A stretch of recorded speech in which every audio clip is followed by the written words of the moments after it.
Good morning, good morning. I'm saying good morning on their behalf, responding on their behalf, but you can take away the conversation now.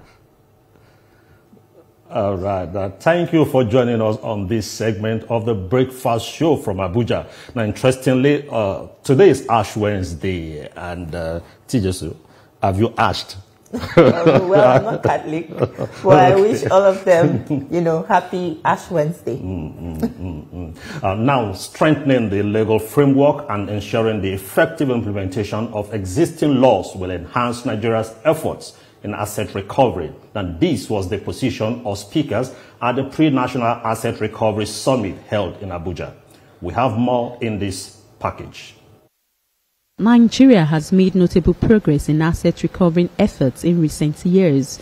In February 2025, the United States agreed to repatriate approximately $52.88 million in forfeited assets linked to corruption in Nigeria's oil industry.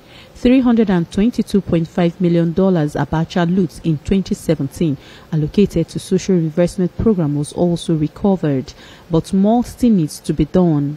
Speakers here emphasized that improved transparency, accountability, and the utilization of recovered funds will enhance Nigerians' effort in asset recovery. Asset recovery legislation in Nigeria is critical in combating corruption and financial crimes.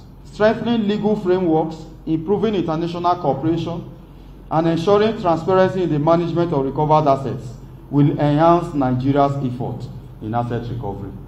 The EFCC has largely complied with the provisions of POCA 2022 by institutionalizing asset recovery mechanisms, fostering collaboration, adhering to judicial processes, and enhancing transparency. However, this is still fraught with some challenges like my... This Pre-National Asset Recovery Summit brings together key stakeholders to discuss and strengthen Nigeria's asset recovery framework ahead of its National Asset Recovery Summit.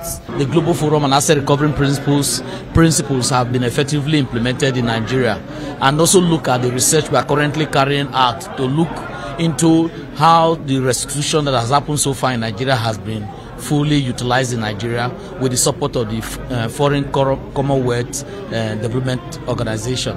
The US and the UK would really come. These are the two main destinations of illicit funds and assets from Nigeria, and we would do a lot if we have that destination actually prevented from accepting illicit funds.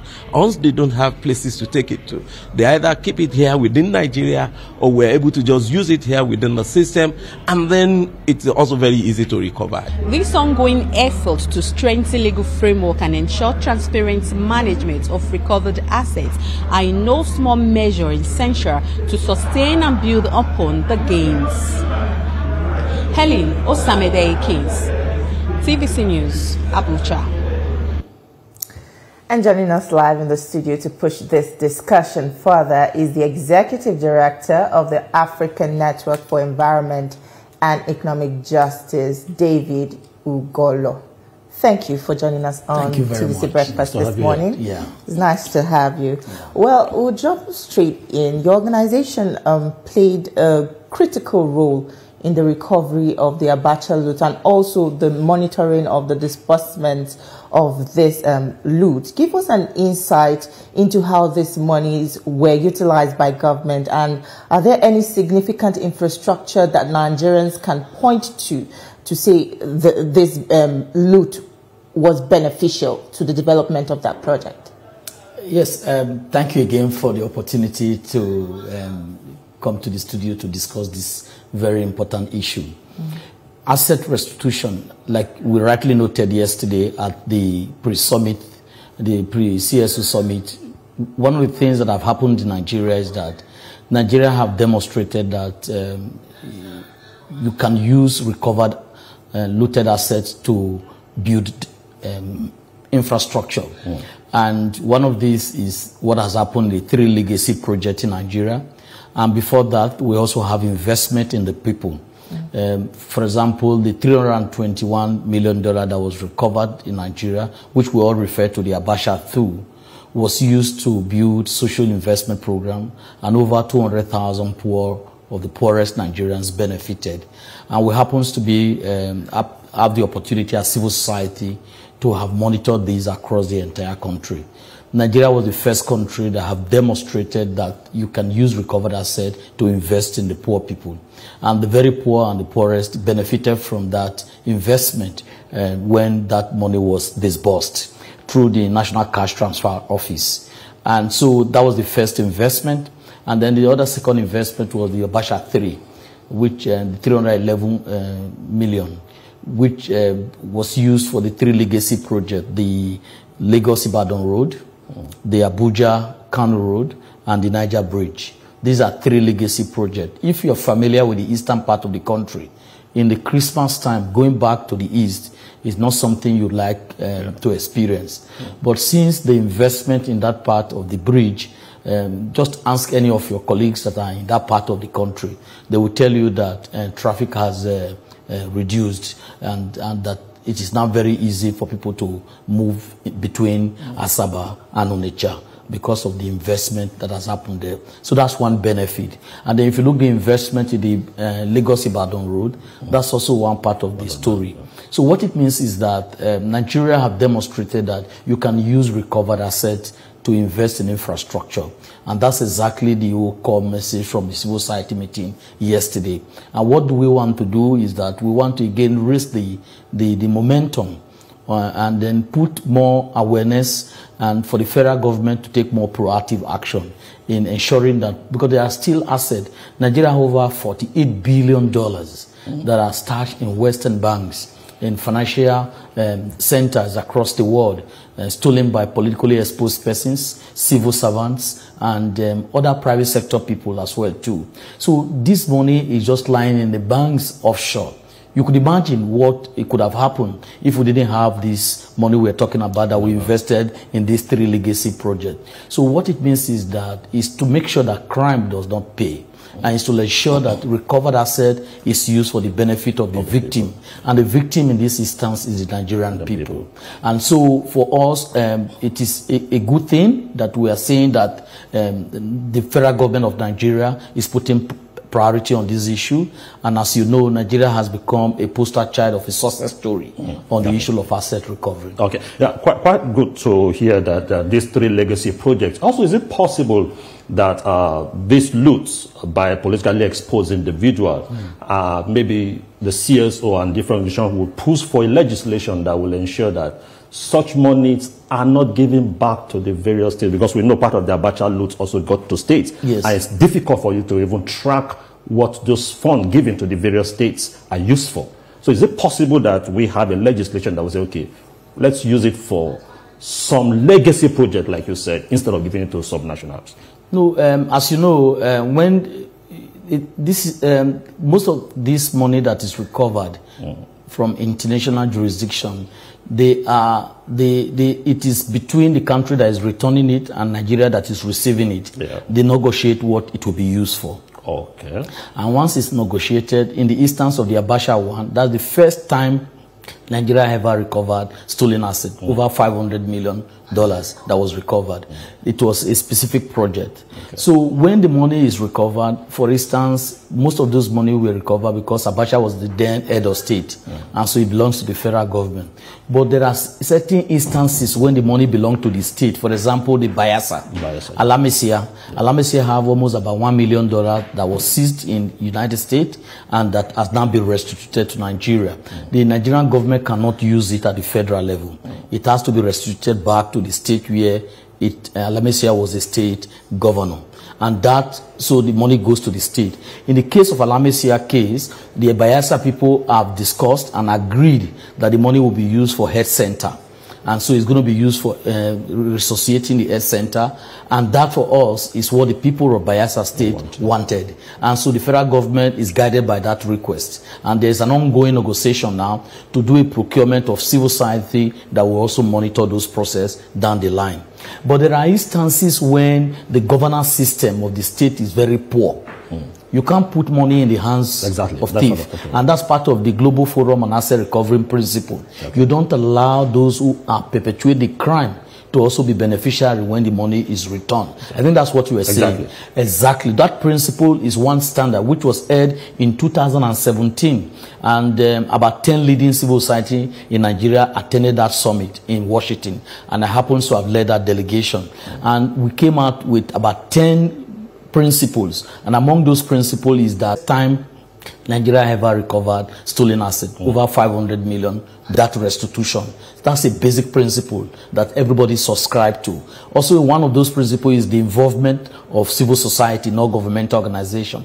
Nigerian government has been very good in doing this by engaging Nigerian civil society. First time in history, I can tell you that comparing to Nigerian peer on issue of asset restitution, Nigeria is at the top level in terms of engaging civil society. Then it comes to the issue of transparency and accountability. If you go to the website of the Ministry of Justice, you'll see some of this disclosure. You also see the MOU between the Nigerian government and the US government on what some of these restitutions will be utilized for. And then if you look the level of conversation in the country, you'll see that there is huge awareness among top civil society. But what we are saying is that we want this to cascade to the state, to the local government level. So it depends on who is the victim. If it is the federal government allocates it for legacy project. If it is the state government, it allocates it to the what project they choose to allocate it to. But if it is local government, because you also have this looting at the local government level.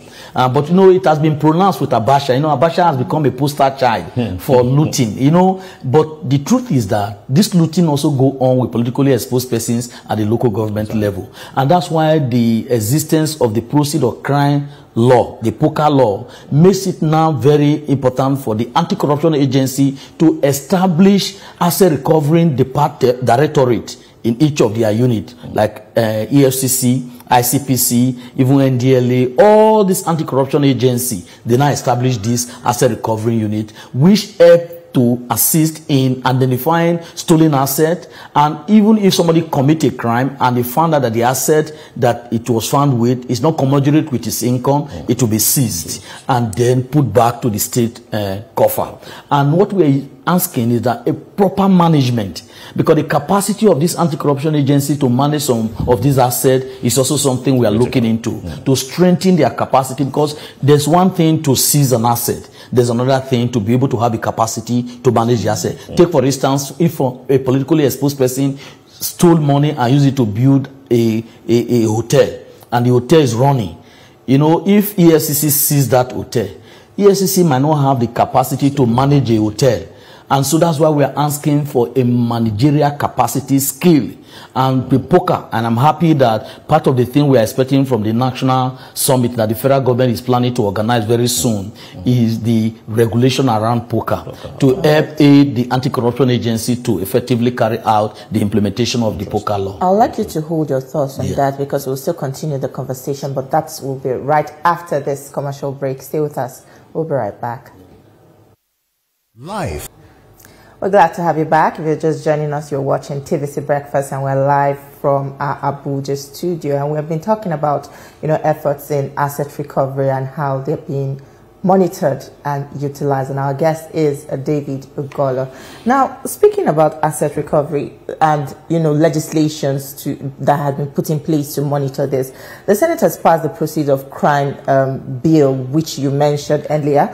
But it seems that this act does not adequately address the complexities of asset recovery and management in Nigeria. Should the advocacy now be new legislations or strengthening existing laws?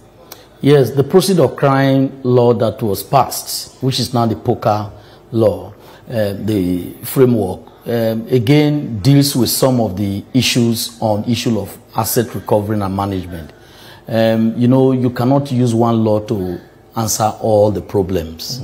But the most important thing is that Nigeria have a law that takes look at how proceeds of crime can be retrieved and how it can be managed. And the law deals with all the challenges of the role and task of the various anti-corruption agencies.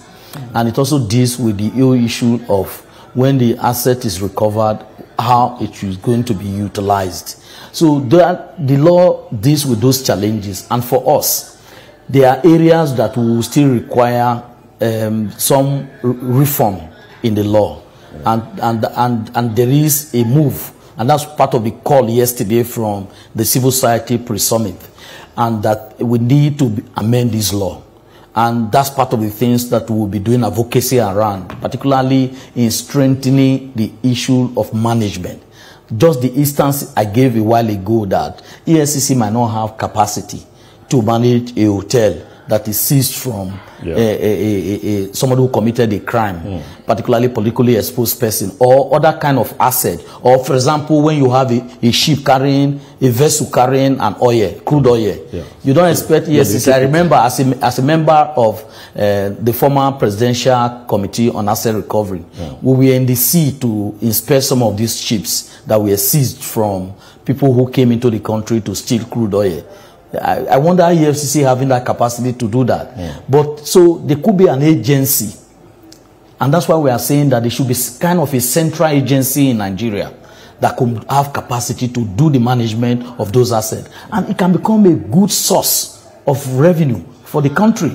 If you look all the various part of EFCC offices across the country, you see the asset they have seized. And some of these vehicles are expensive vehicles. I remember as a member of the Presidential Committee, we went to Lagos to inspect the dump ground where EFCC had their vehicle. We shed tears. Even the ones seized from Desiani, expensive cars, they were just decaying. And that was money. So, but because you can't blame EFCC. You know, they have so much in their hand to carry out investigation, to carry out prosecution. That's a huge, enormous responsibility.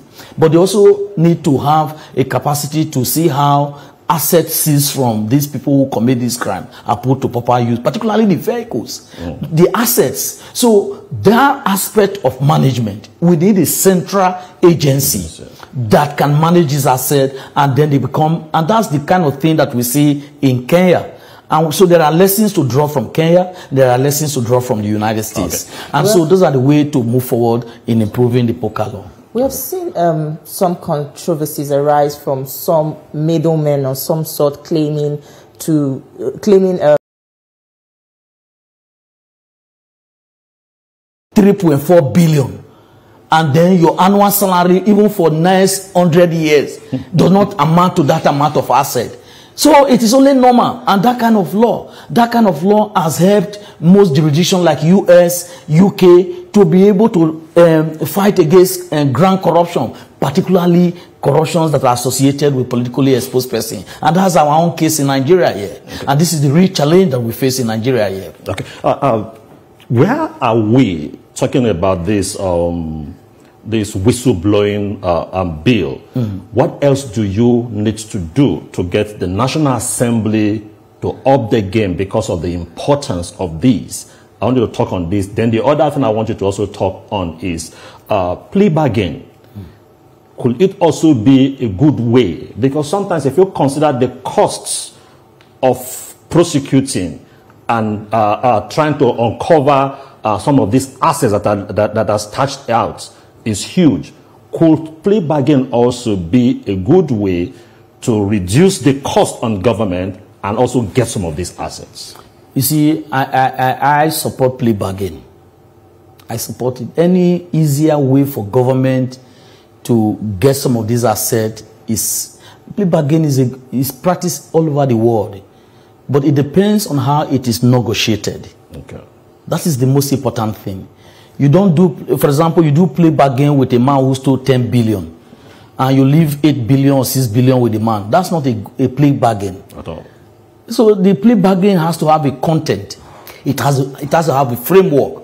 It has to be transparent and accountable to the people of Nigeria. That's what we are saying. So plea bargain is a good thing. And just to also encourage the members of the National Assembly, I don't see any reason why the National Assembly should delay for a second. Because the whistleblowing bill is a good tool to help strengthen the governance system in this country. It will help us. And you know, one of the reasons I try to appeal to the elite in the country is that, look, even if you have all the wealth in this country in your name, you see, the wealth will not go beyond your generation. Because even it goes, when the whole entire country is in a mess, your wealth is in a mess. But if the country infrastructure, we invest this money in the infrastructure, the good road, good school, you find out that you don't really need this money. You don't. Because it is in our common interest to make this country a place to live. And when we make this place a place to live, a good road, good health facility, you don't need to steal this money. You don't need to have all these assets. You don't need it. But our politically exposed persons, our political elite, their mindset, their culture, it is something that is unacceptable. And that is why we are encouraging that there should be a kind of a culture that will encourage our people to blow whistle. But the problem we have had in the country is that the government policy around whistle blowing has not been very encouraging. But we're raising an awareness that government should put in a framework. And that's exactly what the best practice is, according to the United Nations Convention Against Corruption. This is the Global Anti-Corruption Framework, which Nigeria have also signed on to. In this convention, Chapter 5 of it, which is the fundamental principle of this convention, speaks to the issue of asset restitution. Because the most important, the incentive for people to steal is to acquire asset. That's the incentive. And the ability to cover it up. And that's why we are also appealing to the Corporate Affairs Commission to up their game on issue of beneficial ownership, disclosure. Because when people know who the owner of the asset is, it's easier for EFCC and ICPC to work on them. And then you talk about the non-prosecution approach of tackling corruption. You don't, because the criminal approach of tackling corruption is cumbersome. And that's where the whole plea bargain comes in. But the non-prosecution approach is that, look, the burden shifts to whoever that is alleged to have committed a crime. If you say you are the owner of TVC, you have to tell us what kind of business you are involved in that makes you to have TVC. Or you lay claim to a property in Abuja. Or so the burden for you, you prove it. But you know, in criminal approach, the prosecutor have to prove it beyond all reasonable doubt, and that is a bit challenging. And that's why in tackling grand corruption and state capture, state capture is a form of corruption that is very deadly.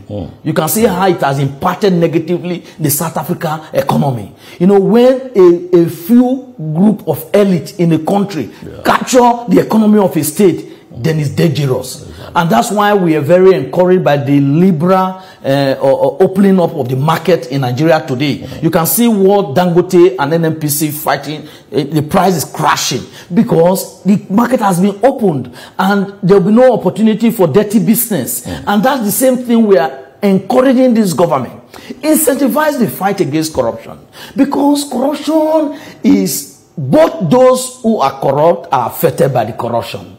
Because when a child goes to the hospital and he dies, it might be part of your family. And then sometimes these politicians, they go by the road and they have an accident and they die.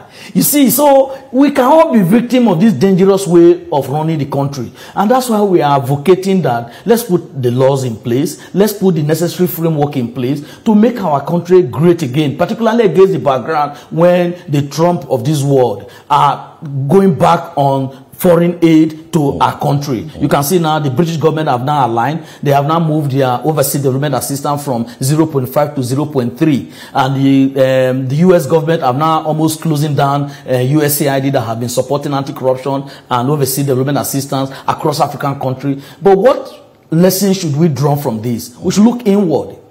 We should build our country. We should strengthen our country. And the key challenge, and this is the real key problem in the country today, is corruption. And most troubling on this is that the US recently have almost now scrapped the Foreign Corrupt Practice Act. And this is one tool that has helped fight corruption globally. Globally, because now they're trying to open up that foreign companies can come to Nigeria and bribe. No problem again. Whereas, before the OECD Anti-Bribery Convention came into existence, it was tax deductible. If you are a company from Germany, you come to Nigeria and bribe government official in Nigeria, you can go back to Germany and get the money back. until the OECD came into existence and forbid bribery of government officials.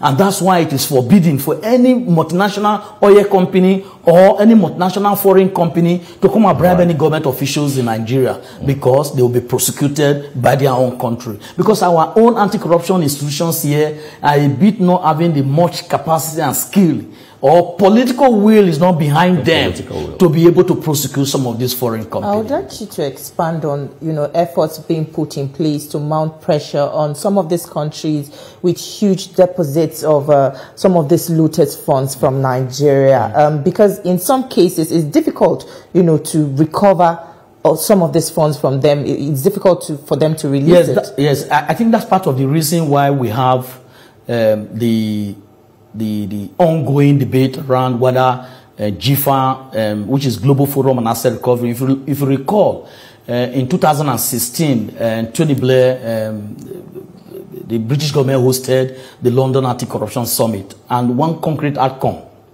of that summit was the Global Forum on Asset Recovery, which the US and UK government hosted.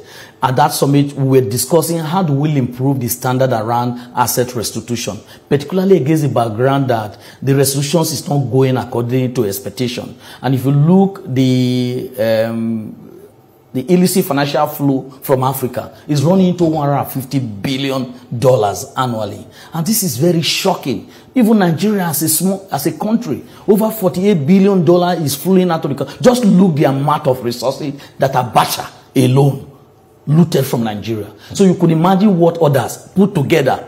If those resources were put into infrastructure in Nigeria, you could have imagined where Nigeria would be by now. So that's why, and all this money are deposited in Swiss bank, in American bank, in foreign bank, and even purchasing assets. Most of the assets you see overseas belong to Nigerians. Belong to Nigerians. And so because of this, we have also been doing the campaign that those taste heaven should be closed down, and that there should be a global transparency. And that's why this forthcoming fourth International Conference on Financing for Development, one of the core areas that the element paper of that conference is focusing on is illicit financial flow and issue of asset restitution, because that is the best way to mobilize local resources for development. If you can return those assets, as demonstrated by Nigeria, that if you return those assets, it can become a source of development. And those people, you can see those three major legacy projects we are talking about today in Nigeria. We are very grateful, but you must comply with good standard, with good practice. And that's why the recent restitution on Desiani restitution from the United States, about $52 million, we were very shocked. It's like taking us back when these restitutions were conducted between Nigeria and the US government without involvement of civil society. That's not good. It's not a good practice. So are they going back on the GFA principle, or they are moving forward? I like to encourage the federal government, I like to encourage the president, that we should continue to improve, because we are #1 in the world. We should not take a backstage. We should continue to improve the participation of the Nigerian people. When I use civil society, it could be too elitist, but Nigerian people in how restricted asset is utilized in Nigeria, because Nigeria have done very well. All right. Help us understand the role the FOI, the Freedom of Information Act, will play, because a lot of time, I think you could actually count on your fingertips how many people have used the FOI to get certain information out, especially because they would naturally say national security and all that. How do you think we can push the frontier to ensure that we ease the process of freedom of information, people getting all this information? You see, the FOI is part of the tools that is used globally. Good countries. When you say America is developing, UK is developing, these are the policies that they put in place. It is not that, look, I went to England to study corruption and governance in one of the best universities, University of Sussex, where I did my master's on corruption and governance. One of the local experiments I did when I was there is that each time I'm leaving the class or I'm in the field, I try to drop £1. And when I come back again, I don't find the pounds. So what it means is that there are criminals all over the world. Criminality is not just restricted to Nigeria alone. What is the difference? If you are caught in UK, you face the music. The culture of impurity is a bit at minimum. Okay. But here, you can see what has happened. You saw what happened in Kogi State. When you see a man stole public money, and the next day is being seen as a party leader, or is giving chieftaincy title, you know, it is appalling. It's unacceptable. It's a bad culture. So that culture of impunity is what we think that has made Nigerian to be different. And so using the FOI law to access information is the best thing that could happen to any country that was passed into law in Nigeria. But the enforcement has a bit challenging. And they hide under issue of national security. And that has not been helping Nigeria. Well, the focus has been particularly on political elite individuals, forgetting, you know, those in the private sector. A lot of corruption happens there. I'd just like you to answer me in just 30 seconds. What is your organizations like yourself doing to, you know, watch also these private sectors and the corruption? Yes, the major corruption that is associated with private sectors in Nigeria are mostly multinational company. For example, you see Glencoe came to Nigeria, bribed top officials in NNPC, and when they bribed them, now those officials in Glencoe in England are being prosecuted. The officials that were involved in the corruption in NNPC in Nigeria, nobody knows them. So that's the impunity that we have in Nigeria. There's high level of impunity. There's high level of alliance between private sector in Nigeria and politicians in Nigeria. And that's what we call state capture. That's another kind of corruption that is very endemic in Nigeria. And that's what we're seeing, that we're raising alarm on. That this kind of corruption, if not tackled, we are in trouble. Well, it's a good place to leave it. Thank you so much for your thoughts with us this morning on the program. David Ugolor, it was nice talking to you. Thank you. But I just wanted to clarify that I am not doctor. So that I saw that I am the root doctor there. Maybe want to confirm that you can chase that. You are seeing into the future. Thank you so much for your time. Yes. Well, that's it from us here in Abuja. It's back to you in Lagos.